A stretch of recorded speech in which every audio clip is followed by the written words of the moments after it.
What's up, guys? It's Ken over here at Backbodymystery. Right now, we're in recovery. Today, we're going to be talking about Funko Pops, anime, conventions, cosplay, and things of that universe. Today, I got my special guest, Foxy Xanatos, and my partner in crime, Diamond. Yo, yo. So, cosplay is a word that was, they say, coined, not created, coined in the 90s. Or, sorry, not 90s, correction. It's going to be in the 80s. It was coined in the 80s by a Japanese writer named Nobuyuki Takahashi. Hopefully I'm saying that right. After seeing fans dress at a science fiction convention, he combined the word costume and play. And it soon became really, really popular, or what we see today as cosplay. And to kind of go a little bit further back, the word Halloween goes back 2,000 years, and that was due to some spiritual or religious things of where Halloween comes from to keep spirits out the house. Just a little brief history on that. But that word was coined in the 80s. What do you all think of that, how that word just came about in pretty much after one person or one writer? The way I look at it, it differentiates people who just dress up for Halloween versus people who dress up to represent a character from a show that they like at a convention, or like when they have story readings, or when they have the panels, when they representing the character from Iron Man, RDJ Iron Man. So if it's him sitting and he's going to a signing or he's doing a panel, the people come to honor him basically as Iron Man, dressed up as Iron Man. Okay. So costume play, they're playing like they're him in representation of him to honor him. So that's kind of how I see cosplay. Okay, so you see it as honoring the character or honoring the person that's portraying the character in movies. Do you feel that characters get inspired, even if they're not honoring the character, but do you feel that people want to live out their own type of fantasy? Oh, absolutely. Absolutely, because when people cosplay, you can also do original characters, so, which is your own character. So you may take bits and pieces of other characters that you're familiar with and you like the way that they represent themselves, and you create it as a whole for your own. Like my personal character is Foxy Xanatos. I took that from when I was watching Gargoyles, and David Xanatos' wife was Fox Xanatos. She was head of the wolf pack. That was my girl. I messed with her. So I took bits and pieces of that and made it into my own original character persona. Okay, that's a really cool thing. You know, before we start, I was looking like, okay, how do I pronounce it? Like, how do I pronounce and say this so I don't mess it up? It's definitely not spelled it's not spelled the way that people would think it was spelled. Like, I don't use F's and Z's, because if you hear Foxy Xanatos, you think F and Z. I use PH for the F, so it's PHOXXIE, and then Xanatos is XANATOS.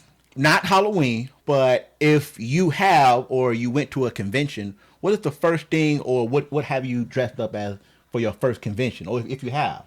I think my first convention that I dressed up as, I think I kept it simple. I dressed up as Pikachu. I think it was it wasn't a convention. It was like more of a convention and a video game tournament, because I go to a lot of video game tournaments. Yes, they have those combined.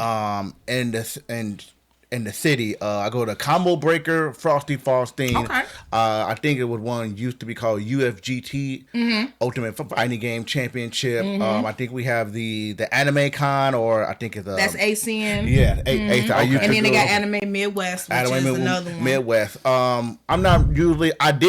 Was on the verge of building my own.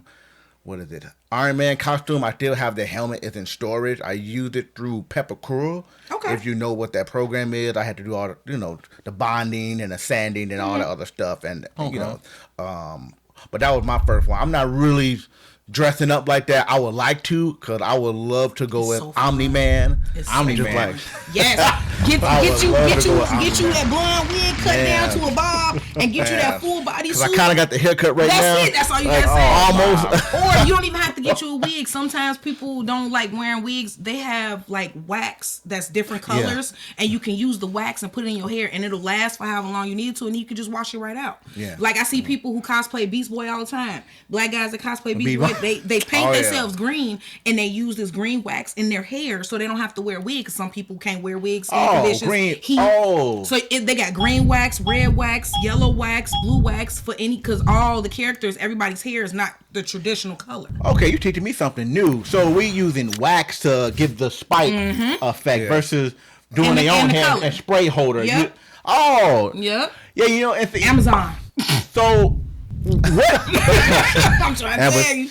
Do a cosplay person need to spend thousands of dollars to get the result, Absolutely or can they not. spend a couple hundred and stuff in the house to get the result? You could spend $50 and get that same result because that's where cosplay comes in. Or when you have an original character, you don't have to go out and buy specific stuff. The original character is your stuff. You make it how you want. Cosplay is you take that character, but you make them into like a modern day character, like Android 18. Android 18, her outfit.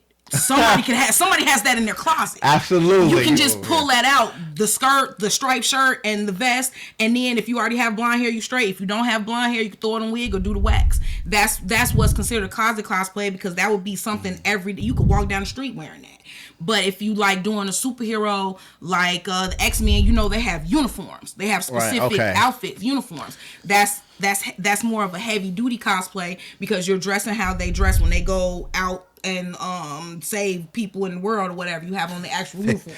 So there's levels to it and it depends on the person. There's clothing lines that I follow who people they like to cosplay but they don't want to wear the actual uniform. They want to make it their own. So what is it? What I'm wearing right now is Otaku Academy. The way he does it is he makes jerseys out of the characters. So right now I have one Colonel Mustang from Full Metal Alchemist. This is his jersey. It got a number on it. It's got the flames on the bottom so you know he's a flame alchemist. He got his symbol that's normally on his glove right here. So this is like a closet cosplay. I'm coming out as Mustang, but I'm doing it in my own way. But you know who I am when you see me. Okay, good. Yeah, because that makes me think about all the stuff you can go buy. You know, I can name numerous of stores that sell pieces and you add it together. But, you know, I think a lot of people that cosplay will get a better sense of satisfaction when they're doing it from home. Like you said, closet cosplay. That's a new word I should learn. Closet cosplay. Closet cosplay, yeah, yes. when you building it from the house. And, you know, and I've seen some of the extreme stuff where they got tools and power tools and really trying to go all out. And there's people that do that. So whenever you cosplay or if you cosplay, if you ever go to a place convention or if you're just going outside to have fun, like what do you look for?